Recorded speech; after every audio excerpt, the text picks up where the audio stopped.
BNP যুক্তরাষ্ট্র কিংবা আমেরিকার কাছে আসলে কি চেয়েছিল এবং কি পেয়েছে, এই প্রশ্ন তুলেছেন আওয়ামী লীগের সাধারণ সম্পাদক এবং মাননীয় মন্ত্রী জনাব ওবায়দুল কাদের। এই প্রশ্নটার একটু জবাব দেওয়া দরকার এবং আমি মনে করি যে আসলে বিএনপি যা চেয়েছে সেটা পেয়েছে। আমি এই হাইপোথিসিস প্রমাণ করব। বরং আওয়ামী লীগ চেষ্টা করে বারবার ব্যর্থ হয়েছে, আবারও ব্যর্থ হয়েছে। সর্বশেষ যুক্তরাষ্ট্রের যে প্রতিনিধি দল বাংলাদেশে সফর করে গিয়েছে, যারা উচ্চ পর্যায়ের প্রতিনিধি দল ছিল, যুক্তরাষ্ট্রের বিভিন্ন সেক্টরের প্রতিনিধির সমন্বয়ে একটা রিপ্রেজেন্টেটিভ টিম ছিল। সেই সফর থেকেও আওয়ামী লীগ যে অর্জন করতে চেয়েছিল সেটা মোটেও অর্জিত হয়নি, বরং পাল্টা চাপের মধ্যে পড়েছে। নতুন শর্ত যুক্তরাষ্ট্রের পক্ষ থেকে নতুন প্রত্যাশার মুখোমুখি হয়েছে আওয়ামী লীগ। দেখি মাননীয় মন্ত্রী ওবায়দুল কাদের কী বলেছেন আর বিএনপি কী চেয়েছিল এবং কি পেয়েছে। বিএনপির গলার জোর কমলেও মুখের বিষ রয়ে গেছে, ওবায়দুল কাদের। আচ্ছা, গলার জোর কিভাবে কমেছে? মুখের বিষ রয়ে গিয়েছে এই অংশটা বাদ দিই। গলার জোর কমেছে, দ্যাটস ট্রু। গলার জোর মূলত আওয়ামী লীগ কমিয়েছে। আওয়ামী লীগ বিএনপিকে পিটিয়ে কারাগারে দিয়ে, গায়েবী মামলা দিয়ে, এমন কোনো অত্যাচার নির্যাতন নেই যেটা করেনি। সব অত্যাচার নির্যাতন করে তারপরে বিএনপির গলার জোর কমিয়েছে।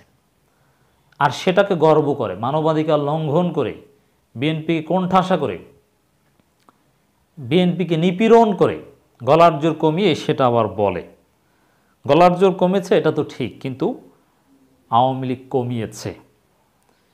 বিএনপির গলার জোর কমে গেছে কিন্তু মুখের বিষ রয়ে গেছে বলে মন্তব্য করেছেন আওয়ামী লীগের সাধারণ সম্পাদক সেতুমন্ত্রী ওবায়দুল কাদের।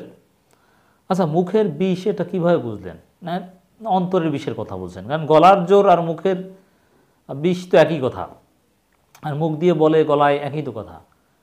তাহলে বিষয়টা কি? মানে আসলে বোঝাতে চেয়েছেন যে অন্তরের বিষ। তো অন্তরের বিষ বুঝলেন কীভাবে? মানে বিএনপিকে অলওয়েজ সন্দেহের চোখে দেখতে হবে, এটা আওয়ামী লীগের একটা চিরচারিত স্বভাব। তিনি বলেন বিএনপি আসলে যুক্তরাষ্ট্রের কাছে যা চেয়েছিল তা পায়নি, তাই এবার যুক্তরাষ্ট্রের প্রতিনিধিদের সঙ্গে বৈঠকের পর এই সূত্রে নিশ্চুপ হয়ে গেছেন। ওই যে আমির খসরু মাহমুদ চৌধুরী চুপ ছিলেন, তাকে প্রশ্ন করা হয়েছে কি কথা হয়েছে, কিছু বলার নেই, কিছু বলার নেই বারবার বলেছেন, এটাকে ইঙ্গিত করেছেন। না, আসলে কি তাই? দেখেন, বিএনপি কখনো বলেনি যে যুক্তরাষ্ট্র আমাদেরকে ক্ষমতায় এনে দিবে। বিএনপি কোথায় বলেছে? বিএনপি কখনো বলেনি যুক্তরাষ্ট্র আওয়ামী লীগকে ক্ষমতা থেকে নামিয়ে দিবে। কোনো প্রমাণ দিতে পারবেন? না। বিএনপি সর্বোচ্চ আশা প্রকাশ করেছিল যুক্তরাষ্ট্রের বিভিন্ন সিদ্ধান্ত তাদের আন্দোলনের ক্যাটালিস্ট হিসেবে ভূমিকা পালন করবে এবং সেটা কিছুটা করেছে, বাকিটা বিএনপির ব্যর্থতা। যুক্তরাষ্ট্র বিভিন্ন পদক্ষেপ নিয়েছিল, র্যাবের উপর স্যাংশন দিয়েছে, যার ফলে বিএনপি এরকম একটা স্যাংশন আসলে চেয়েছিল, যার ফলে extra judicial killing drastically reduce হয়েছে। অতএব বিএনপি চেয়েছে, তার ফলও পেয়েছে। ভিসা নীতি থেকে শুরু করে যুক্তরাষ্ট্রের ধারাবাহিক বিবৃতি, সফর, এগুলোর ফলে কিছুটা হলো বিএনপি যতটুকু সভা সমাবেশ করতে পেরেছে, বাংলাদেশে যতটুকু স্বাধীনতা বা অধিকার ভোগ করছে, যতটুকু, সেটা কিছুতেই পর্যাপ্ত নয়, ততটুকু যুক্তরাষ্ট্রের তৎপরতার ফলে হয়েছে। তো বিএনপি তো এটা চেয়েছে, আর কি চায়? একটা বিদেশি রাষ্ট্র এর চাইতে কী করবে? এখন তো বাকি আছে ভারতের মতো অযাচিত হস্তক্ষেপ করা, সেটা তো যুক্তরাষ্ট্র করতে পারে না বা সেটা বিএনপি চায়ও না।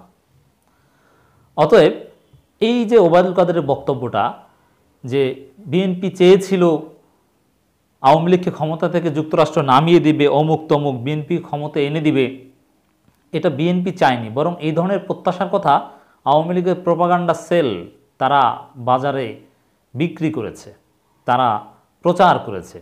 মানে আওয়ামী লীগের নিজেরা হাইপ তৈরি করেছে যে যুক্তরাষ্ট্র এবার মনে হয় ক্ষমতা এনে দিবে বিএনপিকে। আওয়ামী লীগ নিজেরা এইসব প্রচার করে, তারপরে যেমন ওই যে একটা আওয়ামী লীগেরই একজন সাংবাদিক আবেদ খান প্রচার করেছেন মার্কিনী ঝড় আসছে এক সপ্তাহের মধ্যে, কিন্তু শেষ পর্যন্ত মার্কিনী ঝড় আসেনি।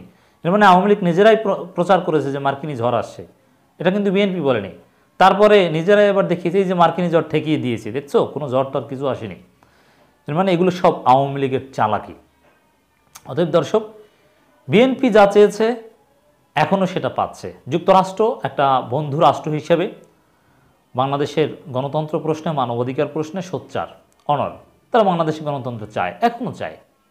তারা এখনও সেম কথা বলছে, গণতান্ত্রিক বাংলাদেশ যুক্তরাষ্ট্র সমর্থন করে। অতএব বিএনপি আর কি চাইবে? এখন অতিমাত্রা যে প্রত্যাশার কথা প্রচার করা হচ্ছে, ওটা আওয়ামী লীগের লোকজনেই বিএনপি সেজে অথবা জনগণের মধ্যে বিভ্রান্তি ছড়িয়ে দেওয়ার চেষ্টা করেছে, তার সুফল বা তার অ্যাডভান্টেজ নেওয়ার চেষ্টা করছে, এর চাইতে বেশি কিছু না।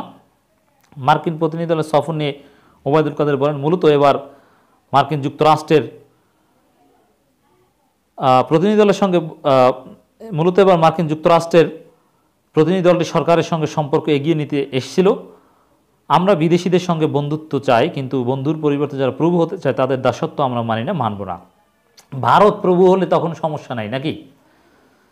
ভারত তো প্রভুর মতোই আচরণ করছে, কই সে বিষয়ে তো কিছু বলতে পারছেন না। এখন সম্পর্ক এগিয়ে নিতে আসছে, এটাও ভুল কথা, এটার ব্যাখ্যা আমরা আলাদাভাবে দিয়েছি। আকসা জেসমিয়ার বিভিন্ন স্ট্র্যাটেজিক চুক্তি বা এগুলোতে চাপ প্রয়োগ করতে এসেছে, যেগুলো সরাসরি কেউ বলেনি। এবং যুক্তরাষ্ট্রের কর্মকর্তারা যা বলেছে সেটা প্রমাণ করে যে সরকারের জন্য বিব্রতকর পরিস্থিতি।